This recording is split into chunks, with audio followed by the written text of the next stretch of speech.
प्रदेशाध्यक्ष होते, काय समज देण्यात आली, काय ठरलं, काय निष्कर्ष निघाला? त्याच्यापूर्वी कालचा रात्रीचा अध्याय जो झाला, गट नोंदणीचा प्रयत्न झाला, त्याच्या बैठकीबद्दल सांगा, काय समज देण्यात आली? तुम्ही तुमच्या हिशोबाने बोला. आज सकाळी झूम मीटिंग झाली. सगळे वरिष्ठ आमचे त्या झूम मीटिंग मध्ये होते. प्रभारी होते, प्रदेशाध्यक्ष होते, प्रभारी सचिव पण होते. आता आमच्याकडे संख्याबळ फक्त 27 आहे आणि आमच्या बरोबर अलायन्स जे पार्टनर आहेत त्यांचे 3, पप्पू देशमुख, असे 30 संख्याबळ आहे. उर्वरित 4 संख्या जी लागते सत्ता स्थापन करायसाठी, याची जबाबदारी खासदार धानोरकरांनी घेतलेली आहे आणि त्यांच्या संदर्भात महापौर सुद्धा काँग्रेसचा आणि त्यांनी जे नाव देतील त्यांना महापौर करायचं ठरलेलं आहे. आणि गटनेता सुद्धा एकमत झालेला आहे. एकमत म्हणण्यापेक्षा प्रदेशनी जो गटनेता दिला, नाव दिलेलं आहे, त्याला गटनेता करायचं ठरवलं आहे. आणि स्टँडिंग कमिटी 5 वर्ष ती माझ्या बाजूला राहील असं त्या ठिकाणी ठरलं. आणि जे येणारे आहेत सोबत त्यांना उपमहापौर द्यायचं आणि स्टँडिंग कमिटीमध्ये सदस्यत्व द्यायचं अशी चर्चा झाली. आता ह्याला लागणार जे काही संख्याबळ आहे ते खासदार जुळवणार आहेत आणि त्यानंतर सत्ता स्थापनेचा कार्यक्रम आल्यावर आम्ही दावा करू आणि महापौर हा काँग्रेसचा होईल यामध्ये मला वाटतं काही आता अडचण नाही. काल जो गटनेत्याचं नाव खासदार धानोरकर यांनी दिलं, आडवाले यांचं, ते प्रदेशाकडून आलेलं होतं की स्वतः दिलं होतं, त्याबाबत क्लॅरिटी नाही. एकमत झालेलं नव्हतं आणि ते नाव खरं म्हणजे त्यावर चर्चा सुरू होती आणि सगळे मिळून आपण गट तयार करायचा असं त्यावेळेस ठरलं होतं. परंतु धानोरकरांनी माझ्या माहितीप्रमाणे वेळ घेतली कमिशनरची आणि गटस्थापनेचा दावा केला, अशी माहिती माझ्याकडे आहे. मला या पलीकडची काही माहिती नाही. पद्धतीनं उशिरा ही सगळी गटनोंदणी झाली, कार्यालयाकरता सरकारी 6 वाजता बंद होतं, त्यानंतर झाली. तुम्हाला वाटतंय आमचं काहीतरी वेगळं होतंय, कोणाची मदत छुप्या पद्धतीने खासदाराला नाही, हे अशी चर्चा आहे पण मला त्यावर विश्वास वाटत नाही.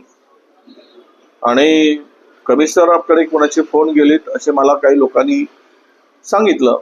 मला त्यावर माझ्याकडे पुरावा नसल्यामुळे किंवा माहिती नसल्यामुळे मी बोलणं ते उचित होणार नाही.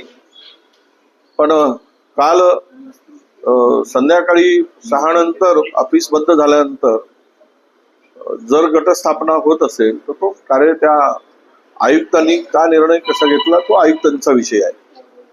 त्यामुळे त्यात वादात पडण्याची माझी मुळीच इच्छा नाही. बिजू, काल काही नगरसेवक दुसऱ्या नंतर आले, त्यांनी थेट आरोप केला की खासदारांचं भाजपासोबत सुद्धा नाही, असे थेट आरोप केले. आता त्यांच्याकडे काही ती माहिती असेल तर मला माहित नाही, पण माझ्याकडे अशी कुठली माहिती नाही आहे. त्यामुळे मी त्या आधारावर बोलणं. आता नगरसेवकांकडे काय माहिती आहे, बाकीच्या नेत्यांच्याकडे काही माहिती असेल, त्या आधारावर ते बोलत असतील. पण मला तरी कुठेही माझ्याकडे अशा प्रकारची माहिती नाही, त्यामुळे मी यावर अधिक बोलणार नाही. तुम्ही बोलले की आता 30 संख्याबळ आहे, 27 काँग्रेसची आणि स्थानिक आघाडीचे 30 वरचं संख्याबळ हे खासदार महोदय जोडवे. पण तुमचा पण प्रयत्न राहील का ते संख्याबळ जोडवण्यासाठी की त्यांच्यावर जबाबदारी दिली? नाही, असं आहे, मेयर त्यांना त्यांच्या मनाप्रमाणे पाहिजे, त्यामुळे त्यांचा अट्टहास आहे, मुद्दाम शब्द वापरतो. त्यामुळे त्यांनी संख्याबळ, आता मेयर जर त्यांना पाहिजे किंवा त्यांच्याकडून त्यांना करायचं आहे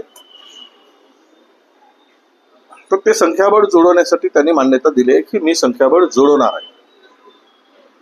त्यामुळे संख्याबळ जोडवतील असं मला वाटतं. तुमचे 14 नगरसेवक त्या गटामध्ये नोंदणी कधी करणार आहे हा एक पहिला प्रश्न. दुसरा, या सगळ्या वादाचा आणि याचा फायदा घेण्यासाठी भाजप त्या ठिकाणी सज्ज आहे. ते पण दावा करतात की आम्ही सत्ता स्थापन करणार. त्यांचा संपर्कही सुरू झालेला आहे युपीटी सोबत, जे अपक्ष निवडून आले त्यांच्यासोबत. नाही, सगळ्या बरोबरच आहे. सत्ता त्यांच्याकडे आहे, प्रचंड पैसा आहे. त्यातून त्यांनी मोठमोठ्या ऑफर या सगळ्यांना दिल्या आहेत. माझ्या कानावर जे काही ऑफर आहे, तर माहितीप्रमाणे 1-1 कोटीची ऑफर सुद्धा दिल्याची माहिती माझ्याकडे आहे नगरसेवकांना, आणि पदही देण्याची ऑफर दिली आहे. त्यामुळं हे पद आणि पैसा यामुळं काय जादू होते हे आत्ता सांगणं कठीण आहे. किती त्याला बळी पडतात, बळी पडणार नाही, हे आज त्यावर बोलणं होणार नाही. पण सत्ता स्थापन करताना दोघांनाही दुसऱ्यांची मदत घेतल्याशिवाय सत्ता स्थापन करता येणार नाही. उभाटांची भूमिका, कालच माझी जी काही चर्चा झाली, त्यांनी सुद्धा वंचित बरोबर आघाडी करून 8चा गट स्थापन केलेला आहे. आणि हे 8चा गट स्थापन करत असताना 2 अपक्ष जे निवडून आले, जे काँग्रेसचे होते, जे 2-2, 3-3 वेळचे नगरसेवक होते, सिनियर काँग्रेस लीडर होते, त्यांची तिकीट कापल्या गेली. आता तुम्ही म्हणाल की कोण कापली, यावर मला बोलायचं नाही. पण तिकीट कापल्यानंतर ते 2 नगरसेवकांची भूमिका ही फार महत्वाची असणार आहे. माझ्याशी बोलताना त्यांनी स्पष्ट भूमिका मांडली की आम्ही मेयर कोण असणार यावर निर्णय घेऊ, अन्यथा आम्हाला मोकळीक आहे दुसरा निर्णय घेण्यासाठी, अशी धमकी सुद्धा त्या 2 नगरसेवकांनी दिलेली आहे. महापौर करायची जबाबदारी त्यामुळं एकूण 10चं संख्याबळ, मनसेचे 6, वंचितचे 2 आणि ह्या 2 अपक्ष, असे मिळून 10 लोकांनी आम्ही भूमिका स्वीकारणार, अशी चर्चा माझ्या कानावर आलेली आहे. महापौर करायची आता पूर्वस्थित जबाबदारी ही खासदारांची आहे. असं आहे की त्यांनी जबाबदारी स्वीकारलेली आहे आणि ते म्हणतायत की मी संख्याबळ जोडवणार आणि आमची कुठे मदत लागली तिथे आम्ही पण मदत करू. हा वाद संपला असं समजायचं का आता? मला तरी वाटतं की आता तरी या वादावर पडदा पडलेला आहे. हायकमांडच्या सूचनेनुसार प्रभारी आणि प्रदेशाध्यक्ष यांच्याबरोबर झालेली झूम मीटिंग आत्ताच पार पडली आणि त्यामध्ये या वादावर पडदा पडला असं मी मानतो. काल नंतर आलेले नगरसेवक जे होते त्यांची एक मांडणी होती की किती दिवस ही संयमी भूमिका राहणार, त्यावरून त्यांची चर्चा सुरू होती. त्यांच्यातली खतखत त्यांनी व्यक्त करून दाखवली. नाही, असं हे स्वाभाविक आहे, पण नेता म्हणून संयमी भूमिका ठेवावी लागतं. मी पार्टीचा महाराष्ट्रातील एक प्रमुख नेता आहे. कोण काय बोलतं त्यावर फार लक्ष देण्याची गरज मला वाटत नाही आणि आम्हाला संयम ठेवावाच लागतो. आम्हाला कोणी जर अबे म्हटलं तर त्याला आम्ही तारे म्हणू शकत नाही. शिवी ऐकून आम्ही पुढे जाऊ, कारण नेता म्हटल्यानंतर हे आरोप होत असतात आणि त्यामुळं यावर एकूणच राजकारणाची आजची बदललेली दिशा, प्रामाणिकपणा, इमानदारी, बेईमानी, हे सगळ्या गोष्टी खूप मोठ्या प्रमाणात आता सगळ्या गोष्टी चाललेल्या आहेत.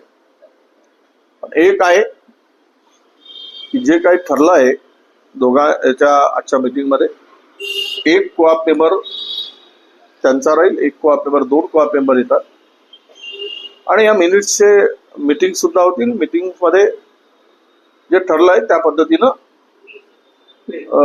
चंद्रपूरचा महापौराचा प्रश्न सुटेल. निवडला गेला तो तुम्हाला मान्य आहे का? जो गटनेता निवडला गेला तो तुम्हाला मान्य आहे का? यापूर्वी पण ठरलं होतं, पण खासदार धानोरकर यांनी ते ऐकलेलं नाही, म्हणून आता ऐकेल याची काही गॅरंटी आहे का? नाही, आता तुम्ही जो प्रश्न केला खासदार धानोरकर ऐकणार नाही ऐकणार, तो आता हायकमांडच्याकडे चेंडू आहे. ऐकतील नाही ऐकतील हायकमांडचं ते त्यांनी ठरवायचं आहे. मला तर हायकमांड जे सांगतील ते मला मान्य आहे, कारण मी पक्षाचा शिपाई आहे. गेली 25 वर्ष मी पक्षात काम करतो आहे, 24 वर्ष. त्यामुळे या 23-24 वर्षामध्ये एक प्रामाणिक कार्यकर्ता म्हणून काम केल्यामुळे या पदापर्यंत मी पोहोचलो आहे. मला पद सत्ता महत्वाची वाटत नाही, मला पक्ष महत्वाचा वाटतो आणि पक्षासाठी 2 पावलं मागे जाण्याची माझी तयारी आहे, म्हणून ही भूमिका मी स्वीकारतो. सुधाकर अडबाले तुम्हाला घटनेचा तुमचा मान्य असेल का? सुधाकर अडबाले तो घटनेचा निवडला तो मान्य आहे का? सुधाकर अडबाले नाही, सुरेंद्र अडबाले आहे. आता प्रदेशाध्यक्षांनी जर तो निर्णय घेतला असेल तर तो निर्णय आम्हाला मान्य राहावा लागेल आणि आम्ही मान्य करू. हो, महाराष्ट्र सदन घोटाळ्यामध्ये छगन भुजबळ यांना क्लीन चिट मिळालेली आहे. नाही, जे जे भाजप सोबत आहेत त्या सर्वांना भविष्यात क्लीन चिटच मिळत जाणार, कारण भाजपची खूप पॉवरफुल मशीन आहे. ज्या मशीनमध्ये जे घुसतात ते स्वच्छ होऊन निघतात. हे आतापर्यंत प्रूव्ह झालेलं आहे आणि त्यामुळं यात काही नवीन आहे असं मला वाटत नाही. जे 2.5 वर्ष त्यांचे जेलात गेले त्याची भरपाई कशी होणार, त्याची जबाबदारी कुणाची असणार, जे आरोप करून ज्यांना टाकलंय त्यांची काही नैतिक जबाबदारी आहे की नाही यावरही जनता विचार करेल.